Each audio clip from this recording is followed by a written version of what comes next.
Hi, everyone. Welcome back to the podcast. If you're a new listener, welcome. If you're a veteran and you've been listening for a while, welcome back. Thank you for your support. Today, we're gonna talk about. I think it's an interesting topic because I haven't seen much of it being covered in podcast or YouTube. Is how to find a lost dog. Yeah. How to look for a lost dog. How to not find, but how to look for one, or Yeah, what to do when you lose a dog. Yeah. What to do. I Yeah. guess so. Yeah. A lot of it depends on where you lose it. Mm-hmm. You know, Meaning, what do you mean? Where? like in a city or Okay. in the woods or in the desert. Okay, okay.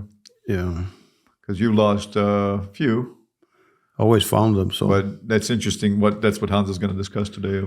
I was hiking about 3-4 weeks, and this girl driving this Toyota 4Runner, Yeah, she pulled over and says, "You see my dog?"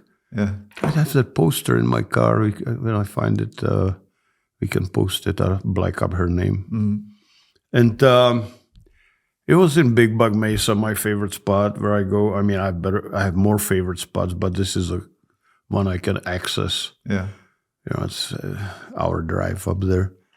So I go there 2-3 times a week, and I have this hill I hike up and down and all that. And so this girl, I'm walking on this dirt road, and she's driving, and she's kind of semi-desperate look in her face. And did you see? I'm looking for a dog, and she had a posters. I said, "What kind of dog?" And it was some kind of a hunting dog, pointer or something. mm-hmm. And she had a good description and nice picture, color picture was, and she was posting it around. Uh-huh. And I will talk about posters a little later,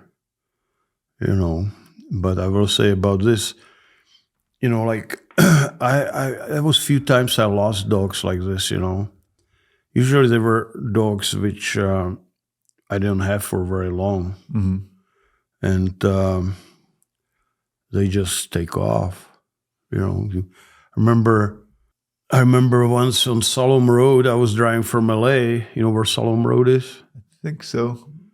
About Yeah. about halfway between here and Quartzsite. Yeah, Quartzsite. Yeah. Yeah, and so I pull over to take a pee, right?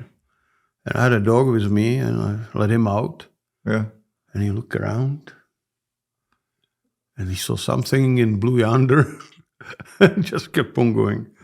Oh, shit. So I waited for a while. That's the best thing you can do, just stay on that spot, until the dog comes back, because they almost always come back. And, but I was there, it was getting dark, it was like 11 at night, and he's not back, Yeah. So I drove home and got me a sleeping bag and came back like 2 hours later, and I just slept there in the desert on the ground, and woke up in the morning and he was laying right next to me. Yeah. Well, And so that's a good thing to do. So, if you're in wilderness, just stay there. Like Garrett, he was training a dog for these people. I remember that. Yeah. And they were hunting or something. Yeah. And the dog freaked out for, I don't know, gunfire or something. I don't know why. And then they were there for like 2-3 days, and they even placed cameras, trail cameras, and they saw the dog on the trail cameras. Yeah. And they left a bag of dog food and water and all that, and the dog was hanging around, but they never came when they were around. And they had to go somewhere. It was like they had to type stuff. So they were out of state. Mm-hmm. So they left, and they asked Garrett if he can go and look for him there. And Garrett went there, and he kind of kept coming and going. And finally I said, what, you got to stay there. Just stay there overnight. Yeah. Right there by that food. Because the dog knew him, because Garrett trained him. And just stay there, be ready, be there for 2-3 days, whatever. Bring your own other dog, and who that dog was friendly with, and hopefully he's gonna come. And sure enough, he came. he came. And he jumped right in the van, and they got up in the morning, and dog was in the van. Yeah. So leave the door open on the van, and Yeah. did he ever drive? Oh yeah, he likes to drive. Uh-huh. So there you go. Yeah. And the one thing you can do if your dog likes to chase a stick and he chase stick with another dog, just go there and take that other dog and start playing stick with it. And the other dog, he may be a mile away, but he knows the noises and barking and all that type of stuff. And he will come to play too. So use the other dog in a way. Yeah, like a lure, right? Yeah. Yeah. If there is such a dog, But some people have two dogs, and they love each other, and they play stick together. Yeah. Well, then go. Or what I did with one dog, run away, and I took my other dog and I put a sleeve on, and I did hold and bark. So protection. Yeah. And the other dog came. I see, because it hurt. Yeah. So some little tricks like that. And then I had a dog. Now, I don't want you to think that I'm losing dogs left and right. This is over a year. This is spread through about 40, 50 years. Anyway, I had a dog once, and he was kind of goofy. And I had him on long line. I knew he's kind of funky. He may go for the country. And so I dropped the damn line, and he just kept going, right? And I could see how he drags that long line in the duff of the pine forest. Oh, I see. So there was a trail. So at least, and he was going zigzag figure eights and all that. And I was worried that if he gets away from me, that he's going to wrap himself around a tree. Oh, that, yeah. And then he cannot come, Yeah. That's why I'm making leashes. When I'm making leashes, I don't put that loop on the end. Yeah. Now we should Hey, link. you taking my bottle of water away from me, man. Oh. What the hell is that all about? There we go. Yeah. I scheme when Hans comes and do these podcasts that I put the water away from Hans specifically. Yeah, that's my scheme. Put it far away. That's what I do. Just torture all week. me. Just that's what I think about. Yeah. So anyway, so I was tracking the dog. Yeah. And I'm pretty good tracker. I pay attention to tracks, so I have like a dusty dirt road to my house, and I always look, what kind of vehicle or footprints or something are there. Yeah. And I can read it pretty good, and I could track, in certain areas pretty good, at least give me direction. Yeah.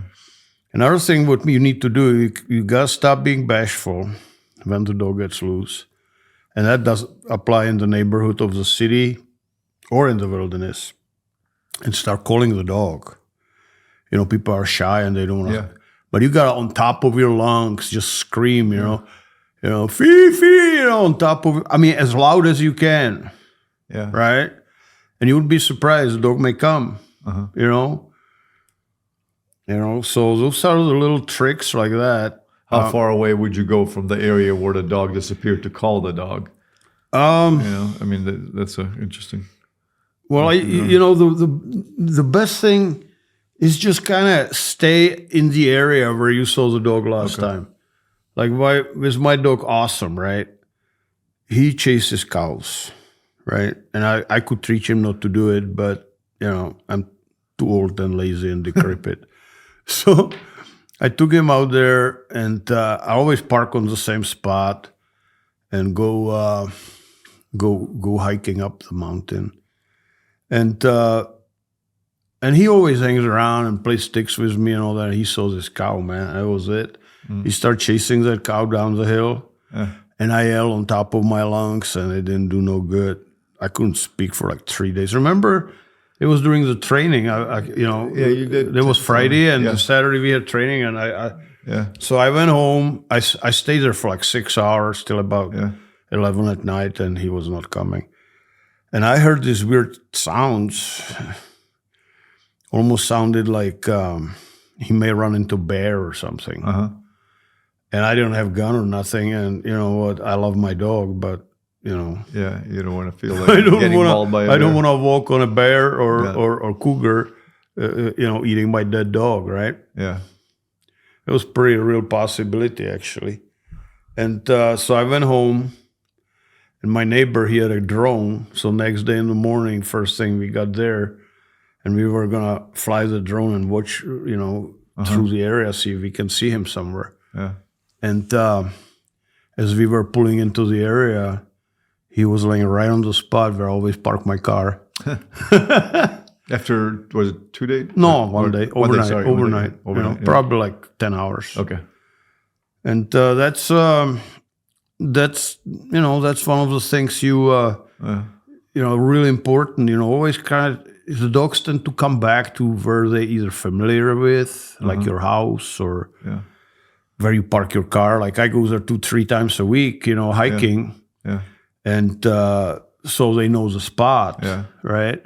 But the other dog was just, you pulled over the road. Oh, I was in the middle of nowhere for the never dog. Been there and still came back to well, he came back to me. You know, that's why I went back and got me a little camping gear and all that. And, you know, throw a sleeping bag on the ground, and he came. Yeah. You know, so that those are the things, you know, when you are on your own somewhere in the middle of nowhere. Yeah. And then you have the things when the dog runs away in the city, right? Or wherever people live, you know, some kind of a village or small town or big town, whatever. I'm worried about that much more than in wilderness. I can always find my dog in wilderness. I always did. But in city, they can get hit by car, get caught by a person, and they take it in the house. Oh, poor doggy, they would be much better off just leave him alone. You know, and or they call animal control, and you know. So the first thing when you lose a dog in town, you know, you drive around the neighborhood, and I roll both windows down, or would roll both windows down, and yell on top of your lungs the name of the dog, and have a business card or a little piece of paper with your phone number on it, and as you drive, everybody you run into it standing on the porch, walking to the mailbox or whatever, stop and ask. You would be surprised how people may see your dog, right? Okay. And ask them, did you see the dog? And no, hey, here's my, call me, right? Yeah. And you just keep walking around and all that. And then, of course, you got to hit the dog pounds, right? Yeah. Like next day. Yeah. Those are good, you know, and see, just walk through and see if your dog is not there. Yeah. You know? Yeah. And you can have a chip or tag or collar with a phone number. Okay. You know, that's really a good idea if your dog is tend to cruise. Yeah. You know. And nowadays they have the GPS. Yeah, they have the GPS, but you know, that way you know where the dog is. Well, you have to know right away, then not days later, but you know right away where it went. Right, right. The GPS is good, but like a friend of mine, he lost this dog, and and he had a phone number on her collar, embedded in the collar, and some guy called him like 13 miles away, man, like 2 days later. Wow. She was not coming back. Yeah. She didn't. She either couldn't figure it out, or who knows what the heck was on her mind. But he got the dog back, you know. And it's always so upsetting, you know. Oh yeah, there was a dog by us, and it was actually on the app Nextdoor, and my wife saw it, you know, lost dog, and it was right here. So I tried to help, and a couple of neighbors, we went, and ultimately they found the dog. A week later, I think 7 days went by, like 2 miles away, like dug a hole under a bush. It was in the winter, luckily, not because in the Arizona summer heat, that could be probably another thing too, right? Something when to do. So, but they ultimately found him out there, never came back home. So. You know, I hate to say it, I don't want to hurt anybody's feelings, but usually the dogs, which hunting dogs with floppy ears, like Cocker Spaniel and Yeah. pointers and stuff. They're goofy, man. Yeah. They have a hard time. Labradors are pretty good coming back, Mm-hmm. or Goldens. Okay. But all these pointers and stuff. They're just determined. Just, Yeah, a friend of mine up in Wyoming, he borrowed his friend's dogs for hunting, pointers. What? And he came, and when he was telling me, he lost the dogs, right? And it was like a competition dogs, right? Yeah. And I said, well, did you ever find the dogs? And he says, no, they're probably still pointing up there. Still. Oh man. Well, they pointed so hard that they Yeah. would not come off the point, right? Yeah. Yeah. They're. Yeah, so there's all sorts of issues Yeah. like that, right? Yeah. And That's why I buy a German Shepherd. yeah. Well, some of the so when you are in the city, so that's the thing, you drive around first, right, and scream your dog's name Yeah. and talk to people and ring on the doors, After you make the cursory route, just driving around, then you go next day and get your family members and stuff and take a street and knock on every door. I had a dog once, and female runs away more than males, by the way. Okay. And so I knock on the neighbor's door, like 2 houses down.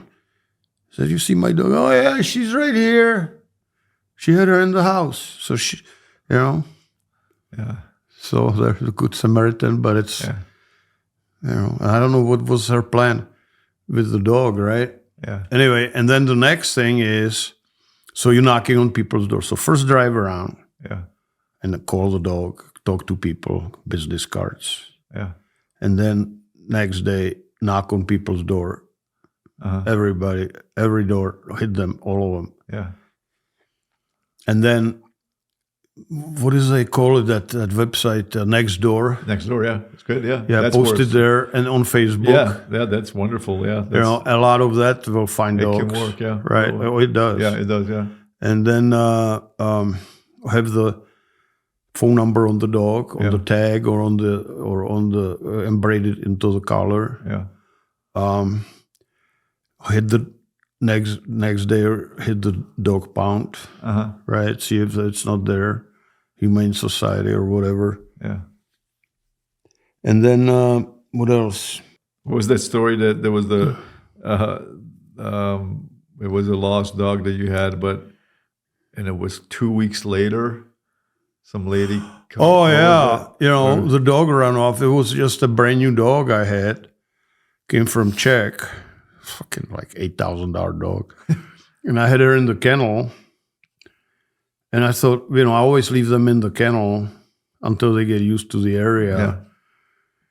And then I put them on a long line and go around with them on long line and call them to come, and they come. And, then after I do that for like a week, then I muster enough bravery and let the dog off the hook, right? Because they don't know you from Adam. They have no reason to come. Yeah. And you know what? This dog was really friendly in the kennel, so I said, the hell with it. I just let her out. She played you. She played you. Yeah, like a prisoner. She played you. Yes, sir. No, Oh, sir. yeah. Like cool hand look. Yeah, man. And I hop in my little Scion, that little Xbox, the little hamster cart. And I'm going through over the washes and all that.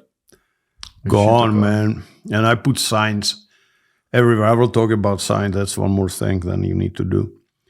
And I looked for the dog it was more than 2 weeks, man. I think it was like 2 months. Oh, was it? Okay. I thought it was okay. Or I don't know. It was a long time. Yeah. It was a long time. Yeah. It was, it was in, I'm not going to say where it was because, and this woman, she came to me in the grocery store and says, "I know where your dog is," she says to me. And I said, "Where?" And she says, "We have it in our house." I said, "What the fuck?" Excuse me. Right? And she says, "Well, my husband likes her and he want to keep her." Right? I said, "It's my dog." Yeah. I said, I know, that's why I'm telling you, but don't tell my husband. Yeah. So I came and I got my dog. And She said she left. She said that she left the gate open, and Right. she'll tell the husband that. Right. I think that was the right. Yeah. So I just stole my own dog. Basically. Yeah. No. Yeah, and then of course the last thing is science, Mm-hmm. and main thing is when you're making science, don't write a book on it. Just put a lost dog and maybe a little picture of the dog so people have idea what kind of dog it is. Because if you don't put a picture of a German Shepherd there, they're gonna call. You will be getting calls on every stray dog in the neighborhood, right? So you put a lost dog and phone number. That's it. Yep. That's it. And make it big, and put it on stop signs and red lights. Intersection right there. So people, when they stop, they have nothing to do for a few seconds, waiting for a green light, and they can see that sign. You want the name of the dog too? Name of the dog? No, nothing. Okay. Just phone number. Okay. And that's it. They'll call you. Okay. And what you can do, the old-fashioned way, if you want to do it, you just write down the phone numbers kind of vertically on the bottom and clip it, right? So they can rip it off. That's good, yeah. That works, yeah. Yeah, but one of the best things which work is that Nextdoor website. Nextdoor.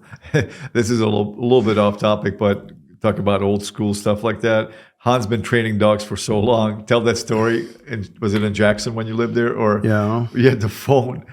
You had to go to the phone, the public phone. Oh. What was that? How was it done? You mean how I train dogs? Well, that's not... No, I know, but the people, was it the same way they pulled? Yeah. They ripped it off and they called me, but I didn't have it. There was no cell phone at that time. Yeah. So they called and left a message. Yeah. And then I went either to my friend or to the payphone and retrieved my messages. Yeah, we went to the payphone to dial it up. There was no physical phone. It was just a... Yeah.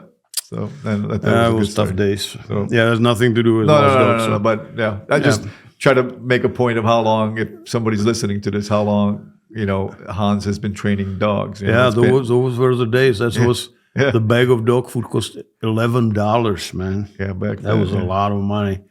And I was debating either I'm gonna eat or dogs are gonna eat. And that's the no joke. Dogs always won. Yeah. When the dollar had more strength. Yeah. But so making signs. Yeah, making signs are good. Walking through neighborhood. Check the dog pound, man.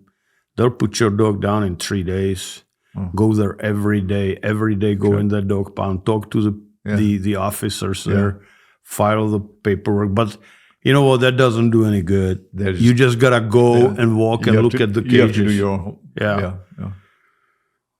Why, or not why, I guess, but what percentage of you see females versus males taking off? And what's you think? Well, have you seen males take off if there is a female in heat. Okay. Right. They want to breed, right? Yeah. And that's a very strong instinct. I remember when I was living in Jackson, Wyoming, I was moving, and I had my dogs just running around. I had a dog named Timber, male, and I was moving, so I was putting stuff in my truck. Yeah. And I let him kind of run around, and I was all loaded up in my truck. And where's Timber? And I said, "Where's Timber, man?" And I started calling, and Timber always came, always. He was just like, he was. 100%, but he didn't come this time. No. So I'm walking around looking, and I was in winter, so I could see footprints, right? And then I hear these weird sounds. Yeah. So I look over the fence, and there's Timber breeding this this Labrador Retriever female chained up. And then Hans packed up and left out. So I said, Timber. And Timber, finished the deed, and I said, "Come on, let's go, man." You guys were off. Yeah. They had these weird puppies then, I'm sure. Yeah. Well, I mean, what should I do, right? Yeah. I mean, I could tell them, "Hey, your dog got bred by my dog." Well, that dog. Or they can find out, right? Yeah. And so don't leave your bitching heat in the backyard, unsupervised, Yeah. because neighbor's dog or coyote is going to come and breed Yeah, it. yeah. Yeah, that's another podcast. Yeah, I feel kind of bad even now, but I was debating like, well, and plus I had to, and actually, yeah, I did go to their door and I knocked. And nobody answered. Nobody answered, and I was working seismic. I had to be Salt Lake City next day in the morning. You had to go. So I had to go. It's a long drive from Jackson. Hans has stories that are deep in the archives. Oh, God. No, that was not exactly... You should have kept a journal. If you enjoyed this content so far, please subscribe to our channel. Also, Hans has a podcast channel called Dog Training for Life. Check that out so you can listen to the audio version. That was exactly not the I most ethical or something story, but what they had a bitching heat in the backyard, and that was stupid. And I let my dog run loose. That was also stupid. But was it? So this is by the way, this is like 1985 or something. When this happened. But just overall, you see females taking off more than males. Yeah. That's your experience, at least. Usually females take off more. Yeah, okay. Because they have that hunting instinct more. Okay. Interesting. They want to provide, so they go and search, and they're more alert and looking what's up there. I'm going to say it because it's kind of funny, I think. But Hans says owning a male is like, I think you said it maybe, but people that maybe didn't listen to the podcast, it says owning a male, it's like having a good buddy, a good friend. Good friend. Right? He says a female, it's like having a wife. Or girlfriend. Wife. Well, I think you said wife. Yeah, I would rather go with girlfriend. Wife is can get sketchy. Right. So, but it's a different. It's like a lover. Yeah. Well, by female, I mean she's like, it's just they're the versus the male. I mean, she's the first one to get up. Male goes like, "Hey, what's going on?" Like, I'll check it out. But female is like, "Whoa!" right away. Yeah, I have a female Hakka, and she's crazy too. Garbage girl.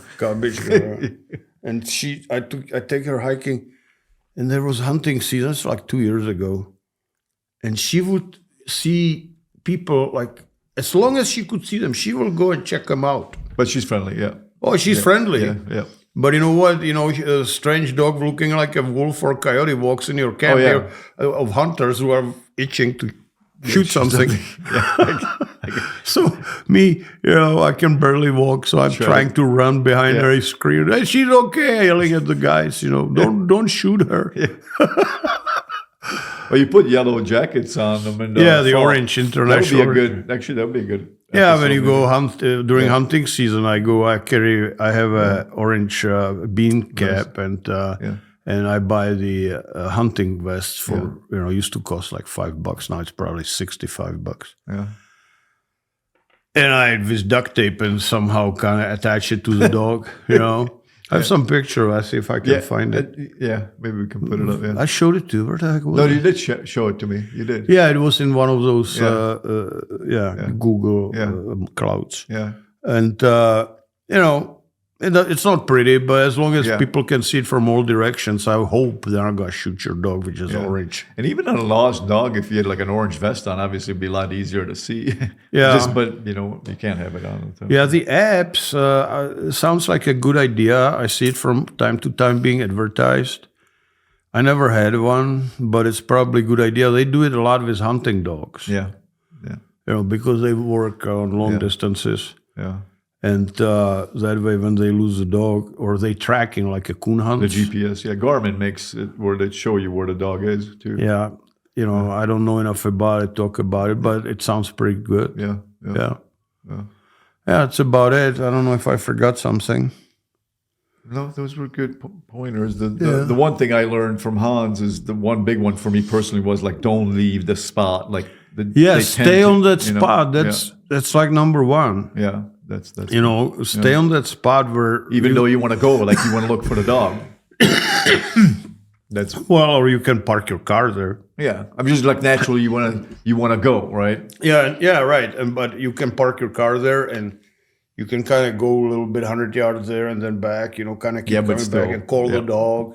But still, basic stuff. Yeah. But like those people I told you about who lost that hunting dog,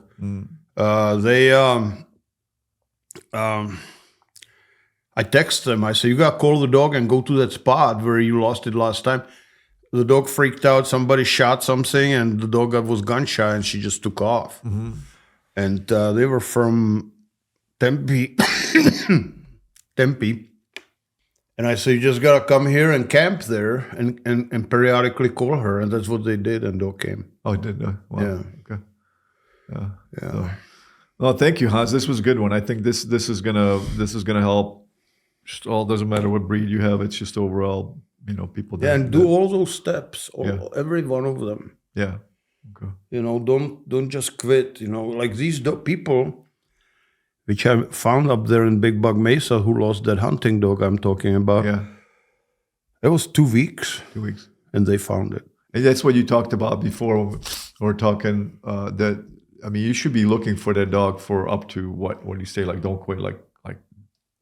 I don't know, man. I mean, in your opinion, like. I always found all my dogs within 48 hours. Okay. But I would look. Okay. Look for a long time. Okay. I don't know. As long as you can. I mean, it might be like a month, 2 months. I don't know. I mean, obviously you gotta. Yeah, I don't know. I don't know how long I would look. Yeah, but I don't know. But, the worst thing, can happen to your dog, get hit by a car. Second worst thing, it will come and somebody keeps it in their house. Mm-hmm. I'd rather have that than, right? I mean, knowing that. I mean, yeah. But yeah, either way. But there's a good chance the dog will come back to the. They will, if nobody screws around with them and they don't get hit by a car, they'll come back. Okay. I mean, almost 100%. Okay, especially if you're in the woods and wherever. Or at the house. But, they may get hit by a car. That's why you got to find them as soon as you can. Yeah. That's the worst, man. Yeah. We don't go there right now. But thank you, Hans, for giving us this knowledge today. Yeah, this was a good one. Yeah. I hope it helps somebody find their dog. I think so, yeah. We'll make sure we'll title it. And you know what it's like? That story of prodigal son, right? Prodigal son, yeah. You will understand what that story means when you find your dog. Yeah. You are so upset and want to strangle the dog. And then the dog. And you can have 50 dogs at home. Yeah, you have 50 dogs at home, and it doesn't matter. You're looking for that one lost soul. Yeah. And then when you find it, you're just like, oh, yeah, good puppy. I know. Yeah, no, it is. Yeah, I think a lot of people that are listening, they know exactly what you mean. Yeah. Yeah. So, if you want to learn more about dog training, obedience, personal protection, how to feed puppies raw, check commands by what did you say? Check commands. Check commands for check dog by check guy. And some other. What about? Did you put that thing? The new one for the advice, the coaching. It's by the time they listen, or you guys are listening, it should be up. But Hans does like one-on-one personal coaching, so you can this time for money. For money, there'll be a link there so basically go to Alpine Canine Real. That's the website. So alpinecaninereal.com, and under the videos or for products, sale. We got to change it because it's protection videos. There's more than that. Yeah. We just got to say videos. Training videos. Training videos. Under the training videos. Yeah. And you'll see what Hans charges, but it's a bargain, I believe. And you can talk to Hans one-on-one. Yeah, it will be like you can call me on the phone, and you pay certain amount, and and I'll talk to you and give you my best to help you with your training. You can send me videos. Yeah, because each dog and there's so many issues that can arise. Right. So I'm right now coaching this one guy. It's working out pretty good. The one I told you. Yeah. And they usually are. I mean, come away always with generally the dog or the issue is resolved, or at least they're heading the right way. Yeah. Well, usually the problem is not the dog or the person; it's the relationship they have with each other. The leadership. Leadership and all that. Yeah, and I talk about it. So go to visit alpinecaninereal.com, and all that is there. And please subscribe, share, all that good stuff. And we really appreciate you watching and listening. And we will see you next time. Ahoy.